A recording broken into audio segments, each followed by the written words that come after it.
Muy bien, hermanas y hermanos, un gusto, una alegría estar juntos de nuevo.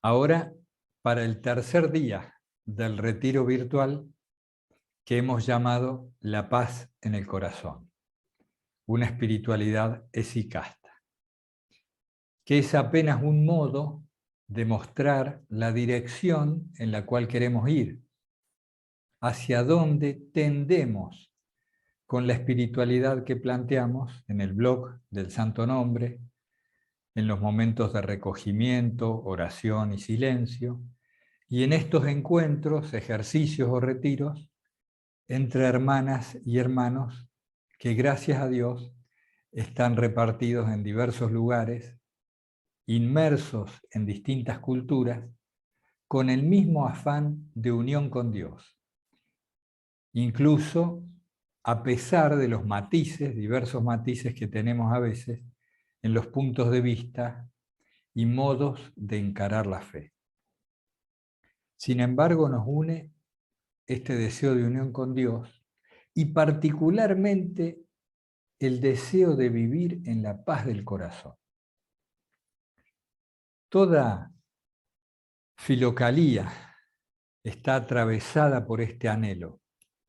Lo van diciendo de distinto modo: la pureza del corazón, la esiquía, el recogimiento en Dios, la oración ininterrumpida, y así de muchas maneras.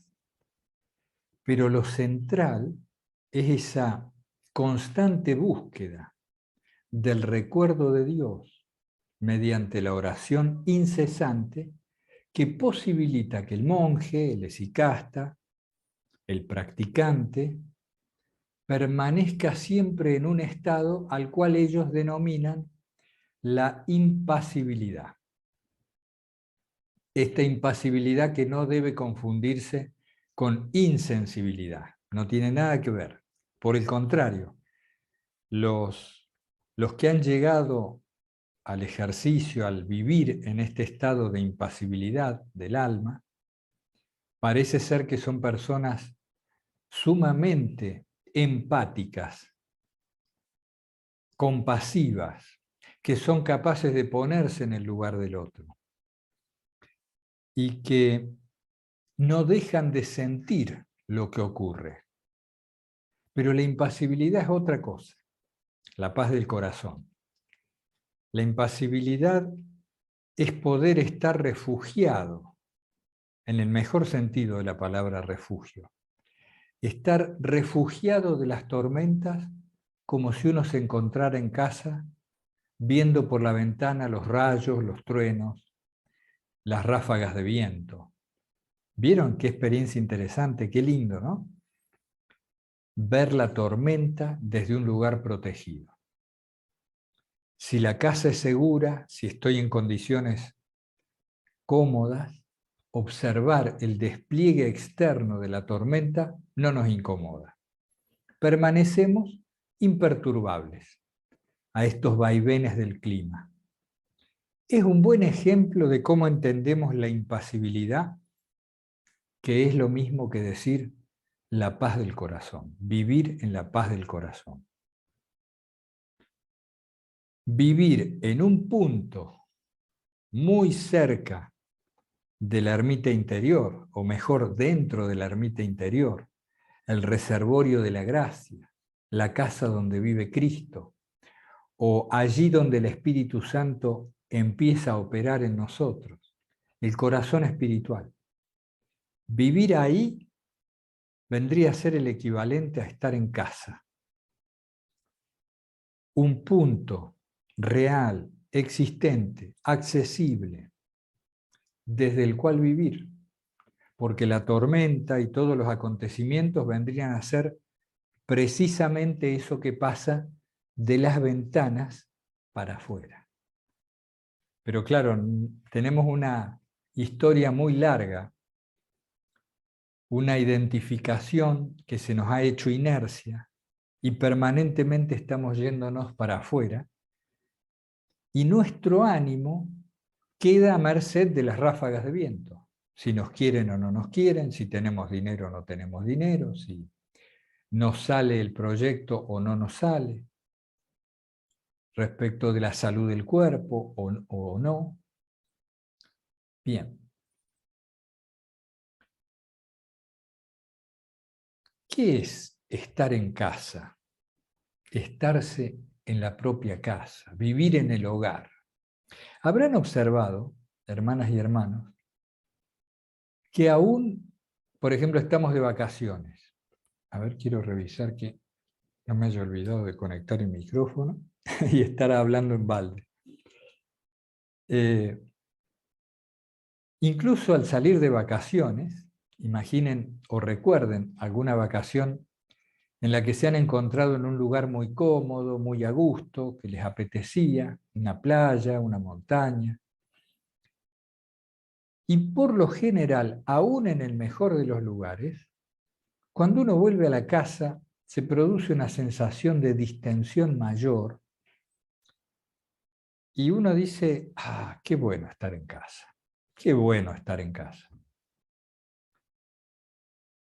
No quiero decir que no haya deseos de continuar las vacaciones, pero creo que me explico, ¿no? Esa distensión que tenemos en nuestro propio hogar que hace que siempre pretendamos, consciente o inconscientemente, volver para allí sí dilatarnos, descansar, relajarnos. ¿Cuáles son las características que tiene nuestra casa que nos permite vivir en esa tranquilidad? Fíjense, nos poníamos a reflexionar sobre eso. Y en la propia casa, primero, uno se comporta sin limitaciones. Estamos hablando en general, ¿no? Es decir, la vida en sociedad, estar expuestos a la vida social, nos impone ciertos límites que en la propia casa podemos transgredir o atravesar, digamos. Desde el modo de vestirnos, a veces el modo en que nos comportamos, comemos, estamos menos medidos, menos constreñidos por las normas sociales. Es decir, hay una mayor libertad de movimiento. Veámoslo como atributo. Mayor libertad de movimiento. En la propia casa también encontramos las cosas, los objetos que son de nuestro agrado. Y no solo eso, sino también están dispuestos, estos objetos, muebles, libros y demás, están dispuestos al modo nuestro.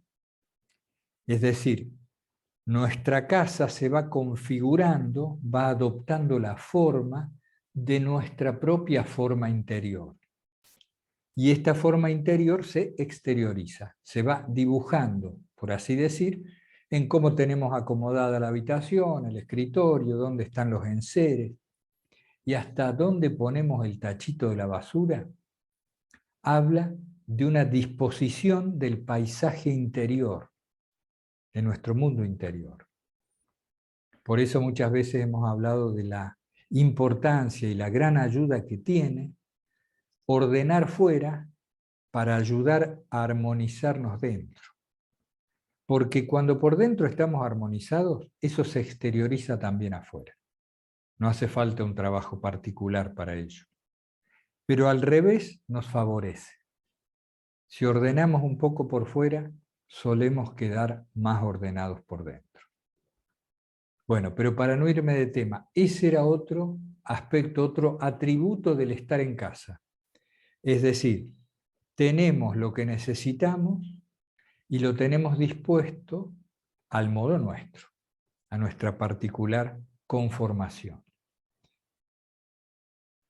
Otra característica, otro atributo del estar en casa que nos hace sentirnos cómodos es que allí tenemos objetos amados.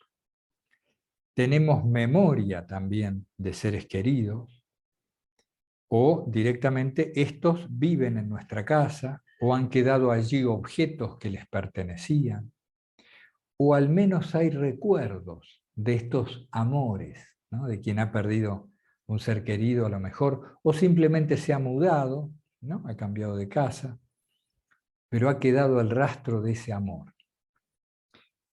Esta es otra característica, y a esto quería ir.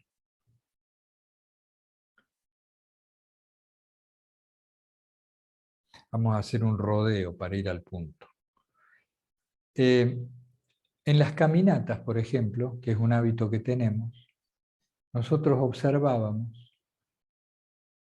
que nos sentíamos muy en casa caminando el recorrido que habitualmente hacemos, que después se va diversificando, se va ampliando por distintos senderos y calles, pero más o menos hay un sector por el que siempre caminamos. Y notábamos una sensación de cierto regocijo, de alegría, de comunión con esto que nos rodeaba, estos árboles ya conocidos, las palomas que no sabemos distinguir individualmente, pero que nos parecen las mismas, ciertas personas que suelen pasar a ciertas horas, hay ciertos atardeceres con una forma particular que también nos resulta de agrado y demás. Nos poníamos a reflexionar. Porque hay un gran contraste cuando salimos a caminar en lugares desconocidos. Se produce al principio un contraste, hasta que la familiaridad con el sitio viene a darnos la sensación de estar en casa. Nos sentimos en casa en nuestra propia vivienda, pero también en ciertos lugares que se nos hacen familiares. Y esto nos pasa también con las personas. Ustedes habrán visto que por venir con frecuencia a los momentos de oración o por asistir a los encuentros de intercambio en el blog, empezamos a conocer gente y esta ya nos resulta familiar. ¿Y esto que produce? Comodidad. Nos sentimos mucho más cómodos, sin defensas, más libres con aquellos que ya conocemos con frecuencia. Y nos lleva unos poquitos días sentir lo mismo con otros que se van sumando. Entonces la familiaridad, el conocimiento íntimo o cercano, es otra de las características que nos permite sentirnos en casa. Y así podríamos recorrer atributos, ¿no? Distintos atributos y profundizar en el tema. Cada uno podría hacer su reflexión. ¿Dónde me siento en casa? ¿Y por qué me siento en casa allí?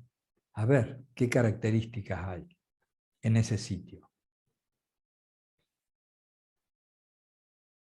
Una de las características de los santos, no de todos, porque tienen distintos carismas y matices, pero hay muchos santos y sabios en la historia, que tenían la particularidad, atendamos bien esto, de sentirse en casa en todas partes. Yo siempre he admirado mucho eso, ¿no?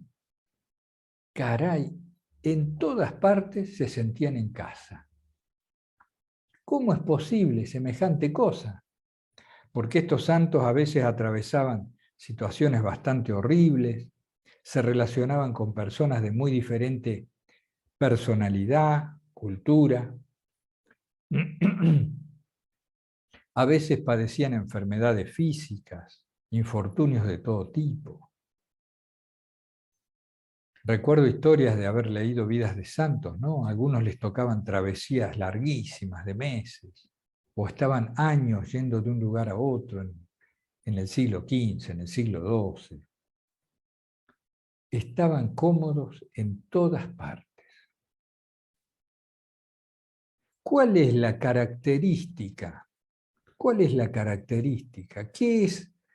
¿Cuál es aquel factor que produce este misterioso registro, esta sensación tan peculiar de sentirse en casa, familiar, íntimo, cercano y libre en cualquier parte?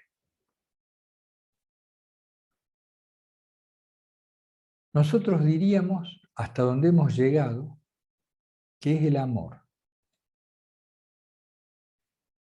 Cuando amamos, esto se torna rápidamente familiar. Cuando esto ocurre, forma parte de nosotros mismos y por eso nos sentimos tan libres, cómodos y podemos solazarnos en ese sitio con esas personas o en tales condiciones. Porque amo los objetos que hay en casa, vamos a decirlo así, apreciamos los objetos que están en casa y la distribución según la cual los he ordenado.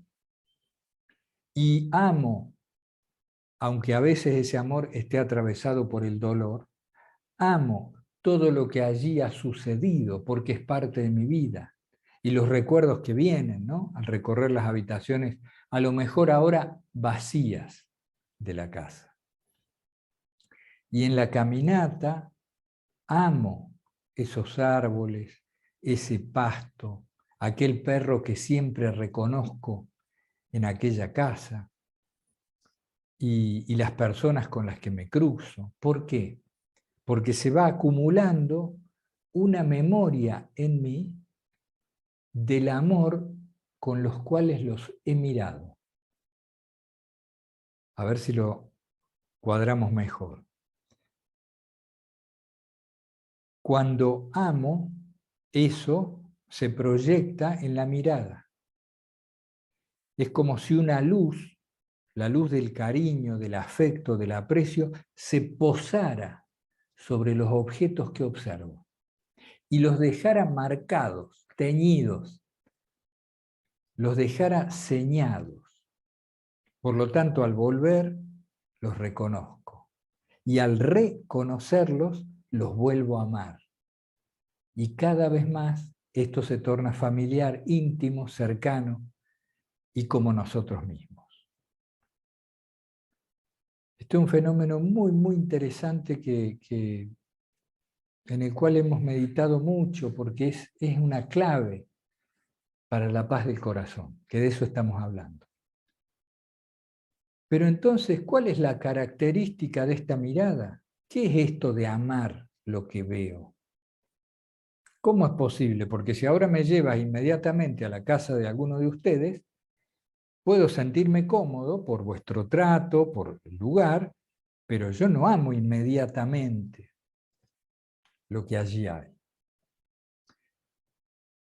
Y veíamos una relación muy cercana, muy estrecha, entre el amor y la belleza. Es decir, lo que amamos inmediatamente adopta las características de lo bello. La belleza pareciera ser entonces un atributo propio de la mirada amorosa que decanta y se posa sobre lo visto y no una característica inherente del objeto. Esto lo podemos comprobar fácilmente, creo que en alguna clase de fenomenología hemos hablado, por supuesto, de esto, con el ser querido, ¿no? Y recordábamos, uno se enamora, vayamos a la adolescencia, donde esto era más transparente, ingenuo y por lo tanto honesto y verdadero. Uno recuerda el enamoramiento, ese tan extraordinario fenómeno del sentimiento humano, donde la persona amada o querida inmediatamente adquiere atributos muy particulares, de brillo, ¿no? La luminosidad, de belleza. Vieron que nos parece la persona más bella del mundo. Y a veces los amigos te dicen, ¿estás seguro? Mirá que ¿no? Es la persona más bella del mundo. Y esto las madres lo conocen bien. Todos los bebés son los más bellos del mundo para su propia madre, sin ninguna duda.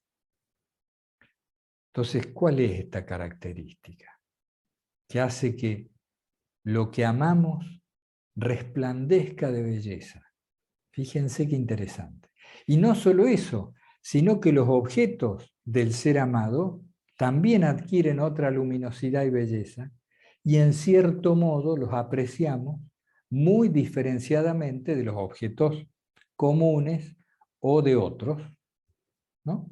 Recuerdo ver sobre una silla la remera del ser amado, de nuestra novia o novio, según fuera el caso,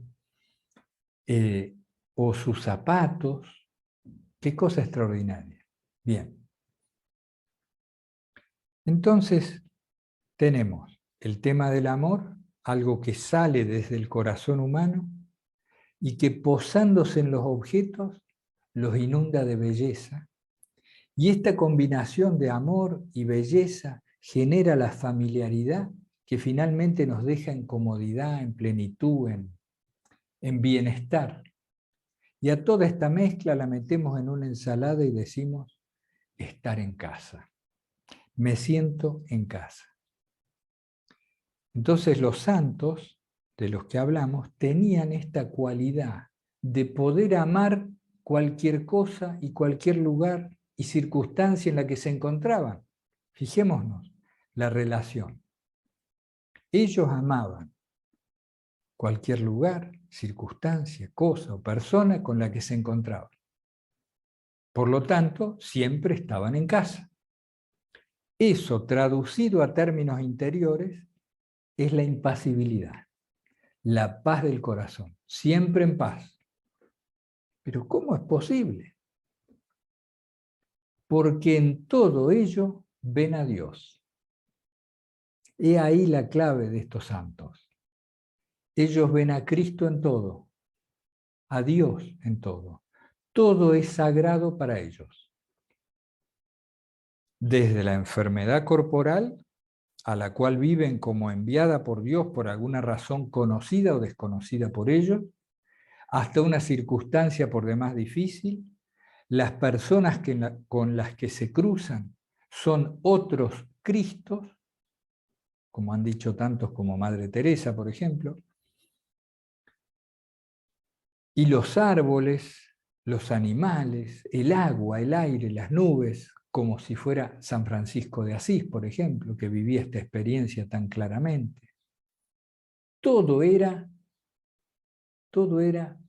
de Dios, todo venía de Dios, todo se desenvolvía en Él, porque estos son conscientes de la sacralidad de la existencia, la cual Dios sostiene. Todo está hecho del amor de Dios. Todo es expresión del amor de Dios. No estamos hablando del panteísmo, sino de aquello que permite la existencia, el amor de Dios. Esto nos permite estar en casa en cualquier lugar. Eso es la paz del corazón. Si observamos nuestra vida cotidiana, nos vamos a dar cuenta qué lejos que estamos, ¿verdad? Qué lejos que estamos de no hacer acepción de momentos. ¿Vieron esto de este precepto evangélico, ¿no? Este consejo evangélico de no hacer acepción de personas? Si estás en la asamblea y viene un rico, lo haces sentar a tu lado, ven aquí a mi lado, a mi derecha, y si viene un pobre le dice allá, quédate allá en el rincón o échate a mis pies. No, eso no, acepción de personas no. Trata a todos como hijos de Dios. Eso es una de las esencias del cristianismo, ¿verdad? Bueno, el asunto parece ser acá que es tampoco hacer acepción de momentos. Qué tremenda cualidad, qué fe hay que tener en Dios y en su asistencia continua como para que, lo digo entre comillas, nos dé lo mismo lo que ocurra, porque de todas maneras al venir de Dios es para nosotros un bien. Quien duda de esto vive pendiente de lo que ocurre, pero el santo asentado en esa certeza experiencial interior, asentado en eso, vive siempre en casa, está siempre en el hogar. Yo creo que ahí está planteado bastante sintéticamente el tema. Tenemos que aspirar a eso, pedir eso, observarnos en el desenvolvimiento cotidiano respecto de esto. ¿Dónde me siento cómodo? ¿Dónde me siento en casa? Fijarse en los atributos de esto, las características, darnos cuenta que hay una mirada que nosotros estamos posando sobre las cosas observadas y que cuando esa mirada es amorosa, las recubre de lo que llamamos belleza. Incluso, quizá conozcan el fenómeno de quien advierte belleza en la fealdad, ¿verdad? O, por ir a un punto más extremo, advierte belleza en la tragedia, porque reconoce de fondo la mano de Dios operando, dotando de sentido a ese dramatismo que en ese momento ocurre. Qué buena cosa. Bueno, a ver qué tenemos acá y cuánto va de tiempo. No me lo marca. Bueno. Entonces vamos a suspender acá para continuar en un momento.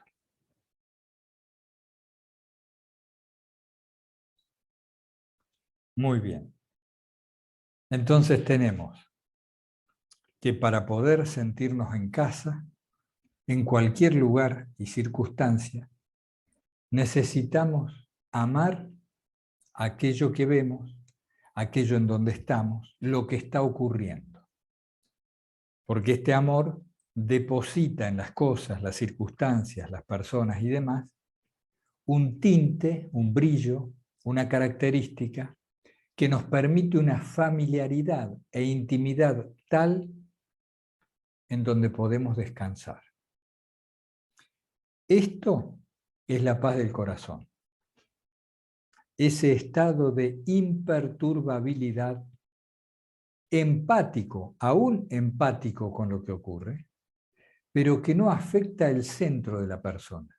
El corazón espiritual permanece firme, permanece en Dios, en la oración incesante, en el recuerdo de Dios, sobre todo en esa especie de percepción de la presencia que es precisamente lo que ocurre en ese estado. No decimos que vemos a Dios en el otro, pero a veces sí, o en un estado cercano a esto. Esta paz del corazón, este sitio interior, requiere que lo cuidemos. Es un estado que al principio es como un bebé, como una plantita tierna que recién está saliendo. Este ejemplo puede ser más útil. Vieron que en el jardín, si nosotros queremos cuidar una planta recién plantada o trasplantada, si es muy débil su tallo, si tiene poca fortaleza, le ponemos un tutor, un palito que la mantenga más vigorosa y en una dirección clara y firme, que la proteja incluso de los vientos. Y hasta nos hemos visto poniendo un cerco alrededor de este brote para impedir que las mascotas o alguien inadvertidamente dañara a este ser viviente frágil. Con los estados que podemos vislumbrar merced a la gracia, similares, afines o cercanos a esto que llamamos la impasibilidad o la paz del corazón, con estos estados hay que hacer lo mismo. Tenemos que tutelarlos, cuidarlos, como algo muy valioso, porque efectivamente así es. Varios autores de Filocalía nos hablan de cuidar el bien de la gracia. Y esto se cuida no embarrándola con acciones que van en contrario, que se oponen a la acción de la gracia. no arruinar la gracia que ha venido a nosotros con el descuido, con el olvido de Dios, con la negligencia. Por eso ayer poníamos una frase extraída del libro de Javier Meloni, Conocimiento Espiritual en la Filocalía, donde se habla de la negligencia, del olvido de la ascesis como fuente que permite el crecimiento del orgullo. Y precisamente allí se decía que la humildad, y la humildad necesaria, que nos lleva a practicar una cierta ascética, es lo que contribuye a este reservorio, a esta protección de la gracia. Porque cuando nos ponemos a llevar adelante una ascesis, una ascética, por mínima que sea, necesitamos, antes de llevarla a la práctica, reconocer que no somos perfectos. Algo así dice la frase. Necesitamos reconocer que buscamos encauzarnos nuevamente, que nuestra vida no es como quiere, como queremos, que nuestra conducta no sigue nuestra intención profunda. Y entonces decimos, bueno, está bien. Ahí ponemos un poco de humildad, ¿no es cierto? Decimos, está bien. Necesito una regla de vida, necesito una mínima pauta, seguir una norma, dejarme orientar por alguien o por algún autor, encauzarme, ponerme en cauce. Esto implica una mínima humildad, necesaria para disponerse al trabajo espiritual. Si creemos no necesitar esto, cuidado, por allí es verdad que no lo necesitan, pero cuidado porque esta creencia puede provenir de cierta soberbia o orgullo, en donde nos sentimos ya en cierto lugar que al final es la mente la que nos dice eso, y después las circunstancias vienen a mostrarnos que no es así. Uno de los beneficios de la humildad es evitar lecciones de Dios, decía un amigo también hace mucho tiempo, porque Dios es bueno, es Padre amoroso, pero como todo Padre amoroso, quiere tu bien. Y si ve que vos no te alineás mínimamente a lo que te conviene a ti, si eres un chico y no te alineas, te va a ir poniendo las condiciones necesarias para que comprendas lo que es necesario.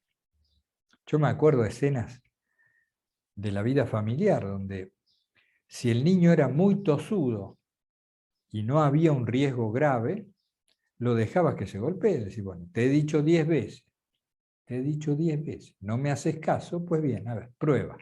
Y al ratito venía llorando, porque se había golpeado. Pero ahí ya aprendía, ¿no? Aprendía con el valor que tiene toda experiencia íntima y personal. Y esto nos ha pasado a nosotros innumerables veces. Pero ya que nos pasó tanto, aprendamos y alineemos nuestra conducta, pongámosla en consonancia con la voluntad de Dios, con el modo en que Él hizo las cosas. Entonces, una de las maneras más notables de estas leyes divinas que están inscriptas en lo natural es el ama a tu prójimo como a ti mismo, o trata a los demás como a ti te gustaría que te traten, no hagas a los demás lo que no quieres que te hagan a ti. Es decir, la relación con los demás. Y el egoísmo, es decir, el culto al ego, la mezquindad, la cerrazón, la intolerancia, el juzgar, todo lo que nos separa del otro, no forma parte de las leyes del supremo designio. Estamos llamados a la hermandad, llamados a la vida, sí, a volver a Dios. Esto es, como decíamos ayer, a restablecer nuestra condición original. Y esto en el marco de la hermandad con nuestros semejantes y con todos los seres vivientes. Ahí tenemos ya una norma de vida que está explícita en los evangelios, en muchos versículos, ¿verdad? Para esto, nosotros tenemos que aceptar que somos semejantes a los demás. No somos especiales. Cuando nosotros nos sentimos especiales, que esto nos ocurre automáticamente, por cierto, se generan una serie de divagaciones y diálogos internos que, además de quitarnos la paz del corazón, nos separan del otro. Nos ubica mentalmente en una estatura diferente que siembra, alimenta y cultiva el orgullo, la soberbia y la vanagloria.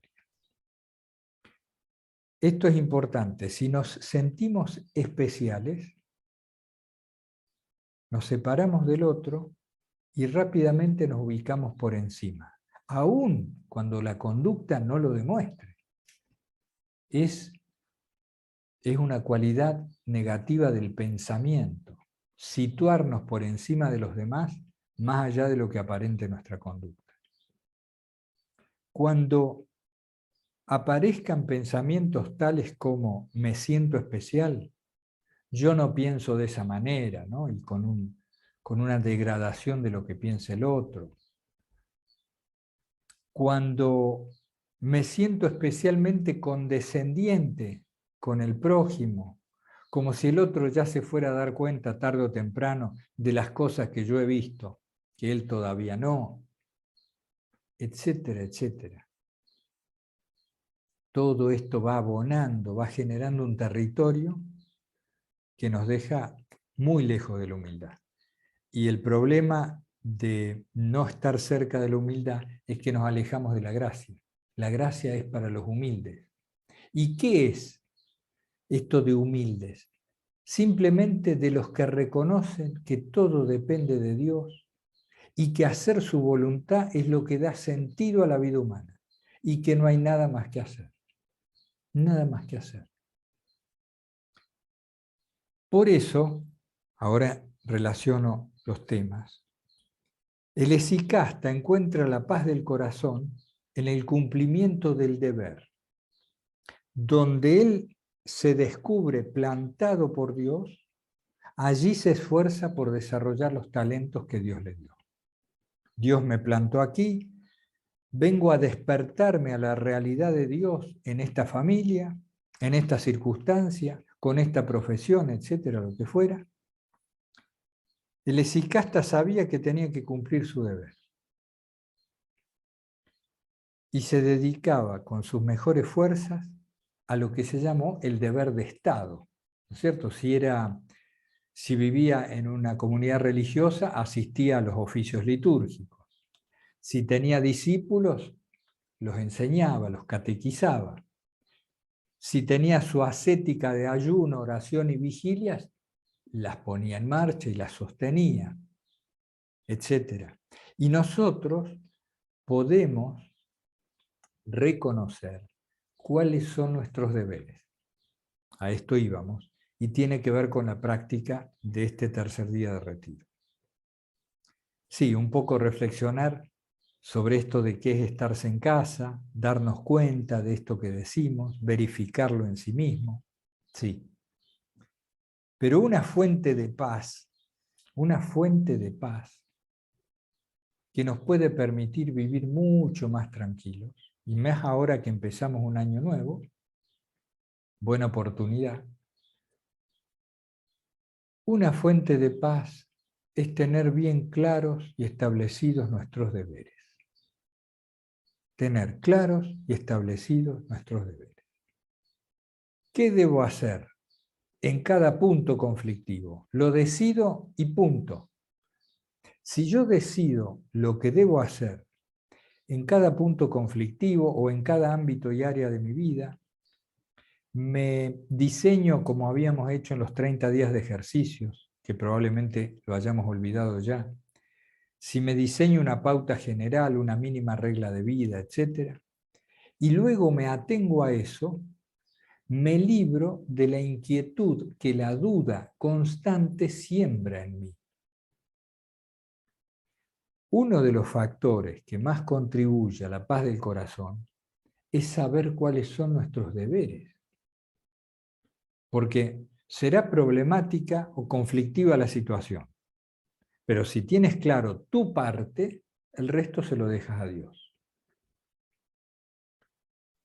Pero se nos complica mucho y nos genera mucho ruido mental andar dudando todo el tiempo en la vacilación respecto de qué es lo que debo hacer o cuál será la voluntad de Dios, qué es lo que me pide, cómo arreglo esto.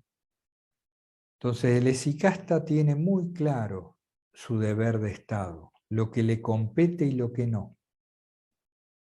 Se restringe a hacer lo que debe, pidiéndole a Dios la gracia para hacerlo lo mejor posible y listo. ¿Qué quiere decir listo? Sabe, está convencido que los resultados de lo que ocurra dependen de Dios, de que todo depende de Dios, y por lo tanto en eso descansa, ¿no? Como hablábamos el otro día.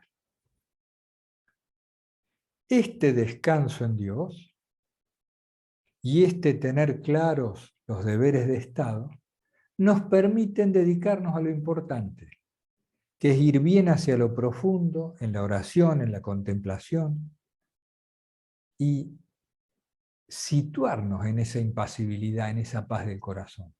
¿Por qué? Porque no tengo nada en qué pensar. Fíjense este aspecto que es importante.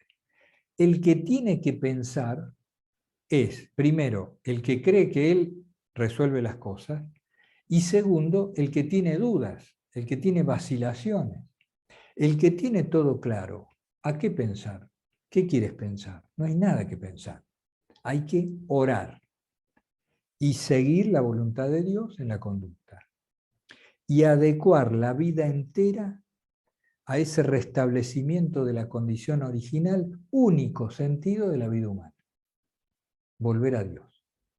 Ahora, si nos aferramos al exilio, es decir, nos hemos exiliado, hemos aparecido en este mundo que no es la casa del Padre, ¿no es cierto? Estamos exiliados, hemos caído de la condición original. Y si queremos aferrarnos a este exilio, nos vamos a dedicar no a las cosas del cielo, sino a las añadiduras. Y nos va a encontrar la muerte dormidos. No nos va a encontrar velando a la espera del esposo. ¿Mm? Es importante este tema. La paz del corazón requiere, por una parte, esta actitud de acogida de todo lo que ocurre, sabedores de que todo lo envía Dios, de que todo es manifestación de su voluntad, aun si no lo comprendemos. Y por lo tanto, en esta mirada amorosa que buscamos depositar en la vida, en la existencia, vamos sintiéndonos familiares en cada lugar, con cada persona y en cada circunstancia. Y esto ya es una especie de paz en el corazón, al tiempo que tenemos que ajustar nuestros deberes, tenerlos muy claritos y no pensar, no discurrir en torno a las eternas vacilaciones que los estímulos de fuera y de dentro nos van produciendo. Entonces, esa es una práctica útil. Ámbito laboral, ámbito de estudio, ámbito familiar, con este hijo, con el otro, con la pareja, con la salud, con el estudio, con el dinero, con los vecinos, lo que se te ocurra. ¿Cuál es tu deber? Bueno, con los vecinos voy a ser más amable. Punto, porque no lo soy realmente, soy demasiado hosco. Un ejemplo. Y a esta persona le voy a hacer la comida. En vez de andar todos los días viendo si quién la hace, se la voy a hacer yo. Listo. Decidir, tener claros los deberes. Y vas a estudiar esto o lo otro, y decídelo y punto. Todo lo que está incierto fomenta la divagación. Y toda divagación es enemiga de la oración. Un tema con esto, disculpen que me extienda un poco hoy, un tema importante con esto es el siguiente. A nadie le asombra, no nos asombra, que el cuerpo respire todo el tiempo. Todo el tiempo respire el cuerpo. Como decíamos ayer, fíjense, tiene que alimentarse todos los días y si no, al tercer, cuarto día ya se debilita mucho el cuerpo. Alguna cosita hay que darle, ¿no? Necesidad del cuerpo. Y tiene que tomar agua, tiene que beber mucho más, con más urgencia que el alimento. Un día sin agua ya se complica la sensación, el bienestar. Y sin respirar, y a los 4 minutos estás al borde de la muerte. 4 minutos al borde de la muerte. Te pueden rescatar después de varios minutos, pero a veces con daño cerebral y todo lo demás. Es decir, respirar es una actividad constante, ininterrumpida a lo largo de la vida del cuerpo. ¿Nos resulta raro? No. ¿Por qué? Porque es lo que le da vida. Si no respiras, no vive el cuerpo. Y si decimos oración continua, orar ininterrumpidamente, porque esa es la respiración del corazón espiritual. La oración continua es lo que alimenta el espíritu, lo que lo nutre y lo mantiene vivo. Ah, no, bueno, pero qué exageración, orar sin cesar, orar de continuo. No, por eso dicen, en Filocalía, que la oración se haga tan frecuente como la respiración. Caramba, qué difícil. Bueno, pero vamos hacia eso. Aunque sea, nos orientamos hacia eso. Teniendo oraciones frecuentes y apelando a la oración mental en medio de las actividades, la repetición de la oración de Jesús. Cuando podemos la hacemos vocalmente. Y cuando no podemos ni una ni la otra, nos situamos en una actitud orante, buscando la presencia de Dios en esa circunstancia que está ocurriendo. Y eso es oración. Y si no se puede nada de todo esto, al menos al ejecutar las acciones, tratemos de poner algo de devoción en ellas, teniendo en cuenta que lo que hacemos, sobre todo, lo hacemos para y por Dios. Esto es la devoción en la acción, o una cierta unción en los movimientos que surge de la reverencia y del amor que tenemos a quien nos dio la existencia. Entonces, quería enfatizar esto de que orar es tan necesario como respirar. Pero ven que no lo creemos. Nuestra tendencia refleja es a considerar mucho más importante la respiración que la oración, porque si no respiras, se muere el cuerpo. Bueno, pues bien, si no oramos, se muere el espíritu. Se apaga la vida de la gracia en nosotros. Ese es un punto. La historia de la vida monástica es muy rica, muy interesante. Por eso a veces leíamos y hacíamos audios con el libro La historia del monacato primitivo de García Colombás, pero es muy voluminoso. Ya lo continuaremos grabando algún día, cuando podamos. Ese libro se los recomiendo mucho. Les tiene que gustar, por supuesto, la vida monástica, ¿no? Historia del monacato primitivo de García Colombás por la BAC, la Biblioteca de Autores Cristianos. Cuenta las historias muy variadas de estos monjes, gente totalmente consagrada a la búsqueda de Dios, enamorados de Dios. Y una de las prácticas que ellos tenían, algunas órdenes, algunos monjes de los primeros tiempos, incluso precristianos, el libro abarca más que los cristianos,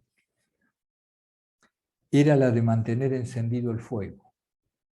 Mantener encendido el fuego. Nosotros con unos amigos, como les he contado a veces, creo en el curso de fenomenología, tuvimos una época de esta práctica donde nos íbamos de retiro, 15 días por ejemplo, al campo, y una de las principales prácticas era prender un fuego, puede ser un cirio también, depende de las condiciones, y velar para que permaneciera prendido hasta el final del retiro. Nos íbamos turnando, y esto era las 24 horas. Eso es muy interesante. Después, por ejemplo, en la iglesia se tradujo esto como una práctica de las mejores que hay, ¿no? Que existen, que es la de la adoración al Santísimo. Se expone el Santísimo y se le hace la vela, la vigilia.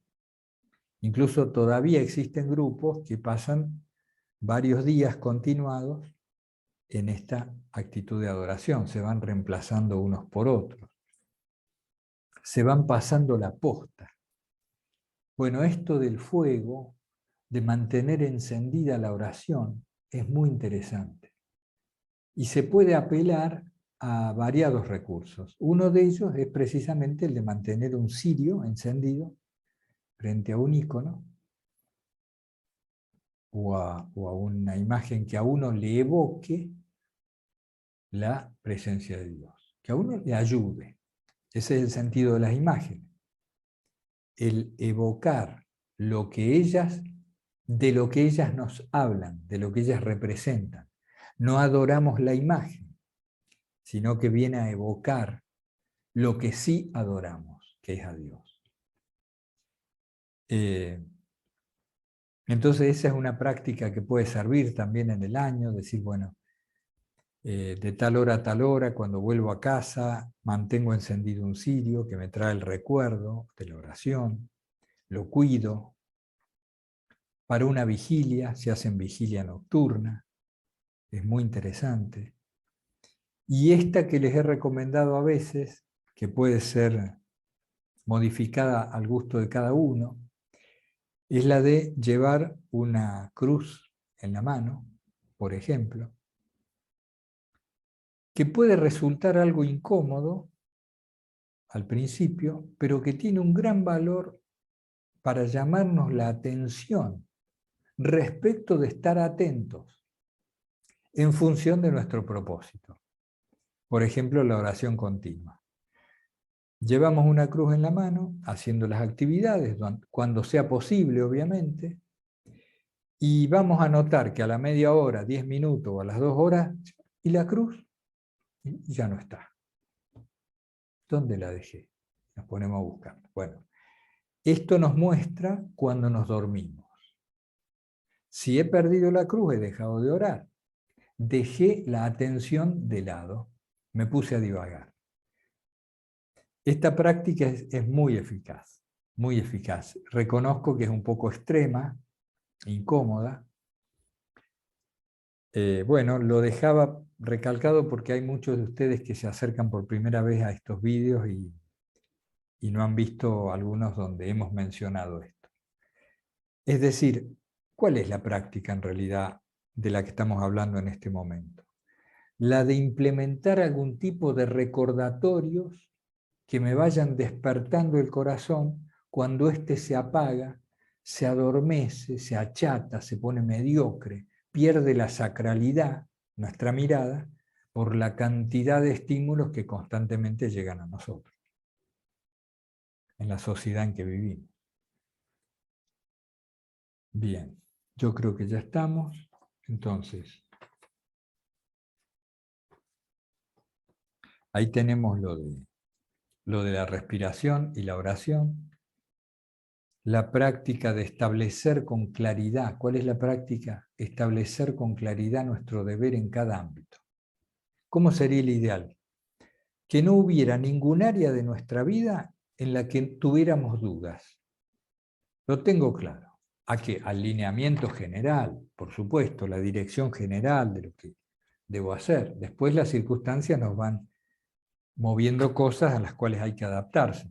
Pero si tengo bien claro el marco en cada cosa, ahorro un montón de energía que se me va a ir por la divagación, energía que puedo reconducir y utilizar para la oración, para profundizar.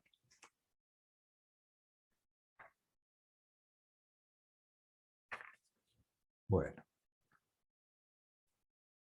ahí estamos. Les quería dejar, como ya terminamos el retiro, les quería dejar dos frases, mini frases, El esicasmo, la enseñanza de los esicastas que buscan la paz del corazón, ese afán de la teosis, la divinización, que no es más que el descenso del Espíritu Santo en el corazón del hombre, es buscar la resurrección antes de la resurrección final. Es querer vivir el cielo aquí en la tierra. Y esto no es un acto de soberbia, sino es un deber, porque implica restablecer en la medida de nuestras fuerzas la condición original de la cual hemos caído.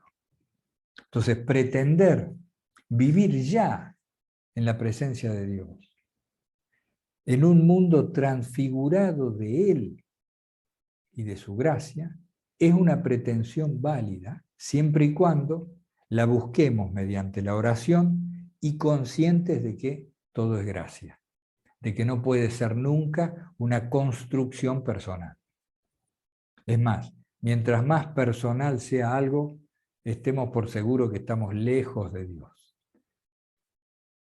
Bueno, esa es una cosa que les recomiendo, por ahí les interesa. Hay un escrito del padre Siluán, un monje atonita de 1800 y algo, escritos y vida del padre Siluán, del Staret Siluán, donde él habla de estas cosas. Por ejemplo, dice, miren qué síntesis perfecta: toda imaginación es voluntad propia. Caray, toda imaginación es voluntad propia. Por eso abandona la imaginación y sumérgete en la oración. Sabían muchos, esta gente son cultores del esicasmo de Filocalía en el siglo XIX, ¿no? Muy cercanos a nosotros, como Teófano el Recluso, por ejemplo. Bueno, ya no los canso más. Acción, convulsión.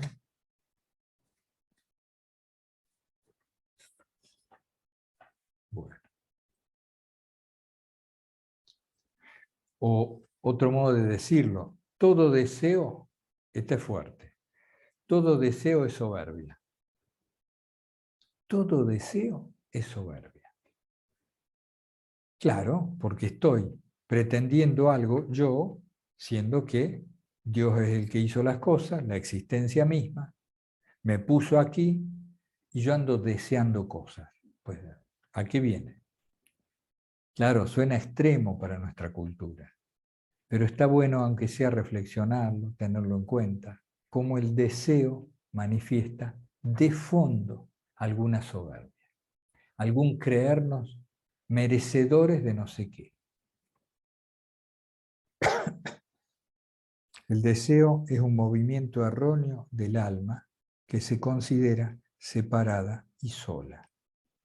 Bueno, lo vamos a interrumpir aquí.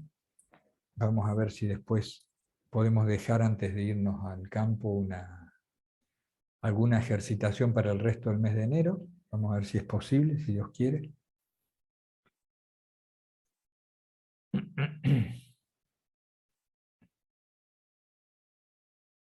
Estamos muy agradecidos a todos ustedes que se han llegado a este retiro virtual, por la confianza, por el interés, por compartir este afán común de unión con Dios. Muy agradecidos. Muy agradecidos a Dios que ha permitido esto, que nos ha reunido en torno a estas cuestiones y que esperamos, por cierto, con su gracia, continuar. Nosotros ahora nos abocamos a un cambio importante en la etapa vital, que tiene que ver con un traslado de la ciudad al campo, si Dios quiere, de forma permanente. Y esto es un viejo anhelo que tiene que ver con lo que sentimos coherente respecto de nuestra propia vocación. En términos más simples, queremos que el blog, el Santo Nombre, tenga una sede física. Esto será una pequeña casa de retiro y oración, de manera que cualquiera de ustedes pueda venir, retirarse allí un tiempo, permanecer en oración, y si necesita podemos brindarle algún tipo de ejercitación para el momento que esté atravesando, o podemos hacer algo general, como será ahora el retiro presencial desde el 16 al 23 de enero. Esto es en la localidad de Calmayo, que es un pequeñísimo pueblito en las sierras de Córdoba, Calmayo, y vamos a tener unos días de desconexión por las dificultades con la internet, hasta que logremos plantar un poste, poner una antena bien alta y demás, que nos permita seguir haciendo estas actividades y sosteniendo el blog, para empezar el curso sobre místicos a fines de enero o principios de febrero, y continuar con todo lo demás. Les cuento esto, para lo cual pido vuestras oraciones, vuestro apoyo. Les cuento esto porque vamos a tener unos días donde no podremos transmitir las oraciones en vivo. No vale la pena acá comentar, pero es un lío técnico con el canal de YouTube, el Zoom. Intentamos de varias formas y no pudimos delegar esta tarea por un tema de las credenciales técnicas del canal. Entonces, pero es tan importante, consideramos muy importante la continuidad de los momentos de recogimiento, oración y silencio. Por lo cual vamos a dejar en el blog unos enlaces diferentes al que usamos actualmente, para que existan las oraciones de la mañana, de la vespertina y la de la noche, pero en privado. Es decir, no se van a transmitir por YouTube, van a poder acceder al Zoom, y va a estar Tine coordinando las oraciones matutinas, Juan Francisco las vespertinas y Mónica las nocturnas. Perdón, no coordinando, sino brindando el soporte informático del Zoom para que puedan entrar. Pueden entrar, pero en los enlaces que estamos ahora por publicar en el blog el domingo a la noche. Y bueno, apenas se pueda, restableceremos las oraciones en vivo entre todos. Yo creo que nada más. Les pongo aquí debajo el link al texto de Padre Pío que leyó Luis y que tanto ha gustado. También el que leyó Tine sobre la humildad de Jesús, para que lo puedan leer.